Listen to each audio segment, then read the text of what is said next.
Hello दोस्तों, स्वागत है आप लोग को फिर से हमारे एक न्यू वीडियो में। दोस्तों आज हम देखेंगे क्लास 10th जो कि मोस्ट वीवीआई क्वेश्चन हम साइंस से लेकर आए हैं। जो कि इस वीडियो के अंतर्गत हम 3-4 क्वेश्चन लाए हैं और उस 3-4 क्वेश्चन को डिस्कस करेंगे। बस आप लोग वीडियो में बने रहिएगा, वीडियो को लास्ट तक देखिएगा और क्वेश्चन अच्छा लगे तो वीडियो को लाइक करिएगा, शेयर करिएगा, कमेंट करिएगा। तो हम सबसे पहले देखेंगे पहला क्वेश्चन क्या है। पहला क्वेश्चन कह रहा है कि संयोजन अभिक्रिया किसे कहते हैं, एक उदाहरण देकर लिखिए। ये जो पहला चैप्टर है उसका उसका क्वेश्चन है कि संयोजन अभिक्रिया किसे कहते हैं, एक उदाहरण दे।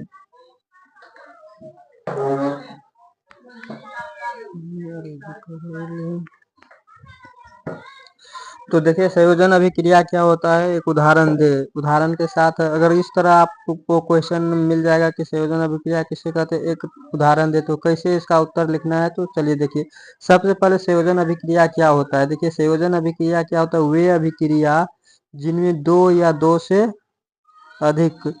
जिनमें क्या होता है, दो या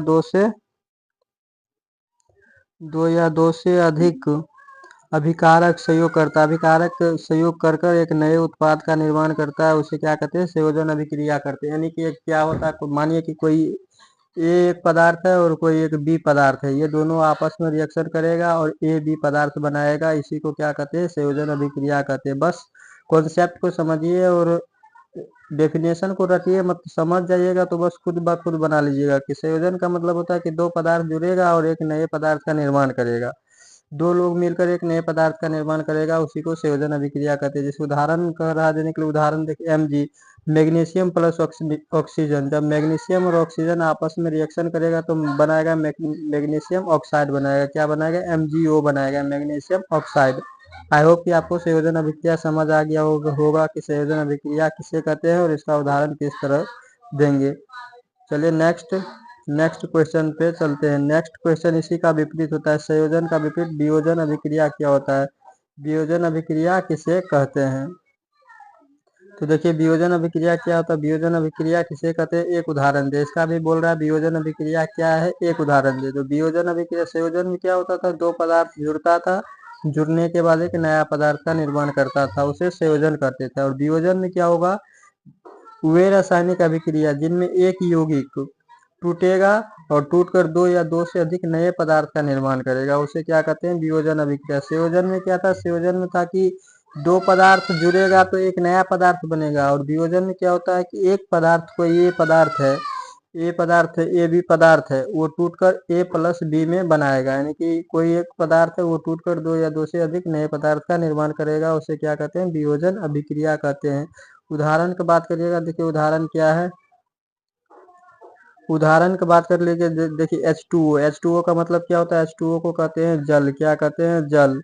यानी जो जल है, जल टूटेगा तो H2 हाइड्रोजन प्लस ऑक्सीजन का निर्माण करेगा। यानी जल जब टूटेगा H2O टूटकर बनाएगा H2 प्लस O2 का निर्माण करेगा।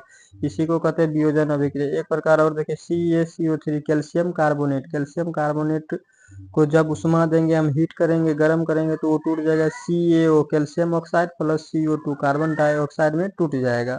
यानी दो या दो से अधिक पदार्थ का निर्माण कर दिया। आई होप कि आपको संयोजन अभिक्रिया और वियोजन अभिक्रिया बहुत अच्छे तरह से क्लियर हो गया होगा कि संयोजन अभिक्रिया क्या होता है, जिसमें दो पदार्थ जुड़कर एक नए पदार्थ का निर्माण करता है। और वियोजन में क्या होता है, एक पदार्थ है वो टूटेगा, टूटकर दो या दो से अधिक पदार्थ का निर्माण करेगा। बस कॉन्सेप्ट क्लियर हो गया। अगला क्वेश्चन देखिए, अगला क्वेश्चन क्या कह रहा है। देखिए अगला क्वेश्चन क्या कर रहा है, अगला क्वेश्चन कह रहा है कि निकट दृष्टि दोष किसे कहते हैं। निकट दृष्टि दोष क्या है, इसका निवारण कैसे कर दें। जो निकट दृष्टि दोष होता है उसे किसे, निकट दृष्टि दोष किसे कहते हैं और इसका निवारण कैसे करें, ये लिखे। तो निकट दृष्टि दोष का मतलब क्या होता है, सबसे पहले तो हम देखेंगे कि निकट दृष्टि दोष यह क्या। निकट दृष्टि दोष में क्या होता है कि जब कोई व्यक्ति निकट की वस्तु को स्पष्ट रूप से देख लेता है। निकट दृष्टि दोष में निकट की वस्तु को देख लेगा और दूर की वस्तु को स्पष्ट रूप से नहीं देख पाता है, ऐसे दोष को निकट दृष्टि दोष कहते हैं। यानी निकट दृष्टि दोष में निकट की वस्तु को अच्छे तरह से देख लेगा, पूरा क्लियर रूप से देख लेगा, लेकिन दूर की वस्तु को नहीं देखेगा। ऐसा दोष किसी व्यक्ति में हो रहा है तो समझ जाए उस व्यक्ति को क्या हो रहा है, निकट दृष्टि दोष की प्रॉब्लम है। निकट दृष्टि दोष के निवारण करने के लिए हम क्या करेंगे, निकट दृष्टि दोष के निवारण करने के लिए हम अवतल लेंस का प्रयोग करते हैं।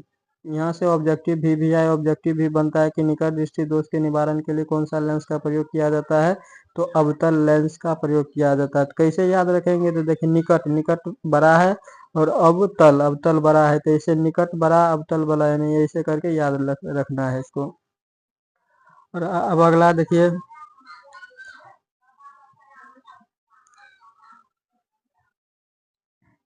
अब इसका अगला देखिए, अगला क्या कर रहा है, अगला कर रहा है इसके इसका कारण क्या है, निकट दृष्टि दोष होने का कारण क्या है। इसमें क्या होता है, जो आंख होता है, आंख की पुतली, आई बॉल का आकार लंबा या अंडाकार हो जाता है, जिससे प्रकाश की किरणें रेटिना तक नहीं पहुंच पाता है। इसमें क्या होता है, निकट दृष्टि दोष में आंख की जो पुतली होता है, आई बॉल का आकार लंबा हो जाता है। लंबा होने के कारण क्या होता है, इसमें प्रकाश की किरण रेटिना से बाहर तक निकल जाता है, जिससे क्या होता है, निकट की वस्तु को अच्छे तरह से देख लेता है, लेकिन दूर की वस्तु को वो अच्छा तरह से नहीं देख पाता है।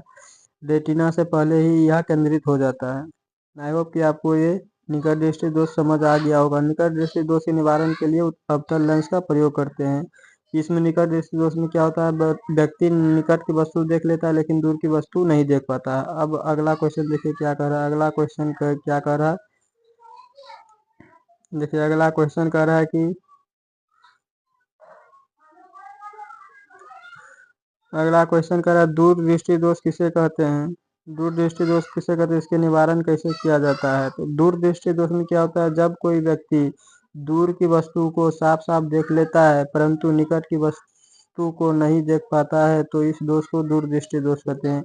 दूर दृष्टि दोष में क्या होता है कि दूर की वस्तु को देख लेता है, परंतु वो क्या होता है, निकट की वस्तु को नहीं देख पाता है। निकट दृष्टि दोष में क्या था, निकट की वस्तु को तो देख लेता है, लेकिन दूर की वस्तु को वो नहीं देख पाता है। अब दूर दृष्टि दोष के निवारण के लिए कौन सा लेंस का प्रयोग करते हैं, तो उत्तल लेंस का प्रयोग करते हैं। कौन सा लेंस का प्रयोग करते हैं, उत्तल लेंस का प्रयोग करते हैं। ये भी वीवीआई ऑब्जेक्टिव बनता है। निकट दृष्टि दोष के लिए कौन सा लेंस का प्रयोग करते हैं, अवतल लेंस। दूर दृष्टि दोष के लिए उत्तल लेंस का प्रयोग किया जाता है। अब इसका कारण क्या है, होता है, कारण क्या है कि जो ये निकट दृष्टि दूर दृष्टि दोष हो जाता है, तो इसका देखिए जो कारण है आंख की पुतली छोटी हो जाती है। उसमें क्या था, निकट दृष्टि दोष में आंख की पुतली लंबी हो जाता था और नेत्रगोलक का आकार चपटा हो जाता है, जिससे प्रकाश की किरणें रेटिना पर ठीक से केंद्रित नहीं हो पाता है। इसमें क्या होता है कि जो हमारा प्रकाश की किरण है, नेत्रगोलक कितना पतला हो जाता है और छोटा हो जाता है, जिससे प्रकाश रेटिना से बाहर जाकर केंद्रित हो जाता है, जिससे क्या होता है, व्यक्ति दूर की वस्तु देख लेता है, लेकिन निकट की वस्तु को स्पष्ट रूप से नहीं देख पाता है। इसीलिए इसको कम करने के लिए उत्तल लेंस का प्रयोग किया जाता है। उत्तल लेंस क्या होता है, प्रकाश की किरण को एक साथ मोड़ने का काम करता है, एक जगह मोड़ने का काम करता है। इसीलिए उत्तल लेंस का प्रयोग दूर दृष्टि दोष में किया जाता है।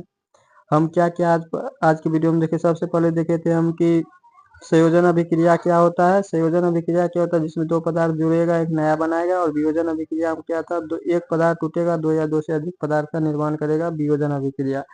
और अब निकट दृष्टि दोष में क्या होता है, निकट की वस्तु देखेगा और दूर की वस्तु नहीं देखेगा। निकट दृष्टि दोष के निवारण के लिए हम अवतल लेंस का प्रयोग करते हैं, और दूर दृष्टि दोष के निवारण के लिए उत्तल लेंस का प्रयोग करते हैं। उम्मीद है कि आपको ये वीडियो अच्छा लगा हो। वीडियो अच्छा लगा हो तो वीडियो को लाइक, चैनल को सब्सक्राइब करिएगा। फिर से मिलेंगे किसी नेक्स्ट टॉपिक के साथ। अगर इस तरह आप एग्जाम में लिख देते हैं, ये क्वेश्चन 2 नंबर में भी पूछ सकता है, सीधा बोलेगा कि उत्तल निकट दृष्टि दोष क्या है, और इसी क्वेश्चन को 2 दे देगा, निकट दृष्टि दोष और दूर दृष्टि दोष में अंतर स्पष्ट करिए, 5 नंबर में दे देगा। तो बस आप लोग इसी तरह याद कर लीजिए, बस आपका 5 नंबर फिक्स हो जाएगा। चलिए मिलेंगे नेक्स्ट वीडियो में, तब तक के लिए बाय बाय।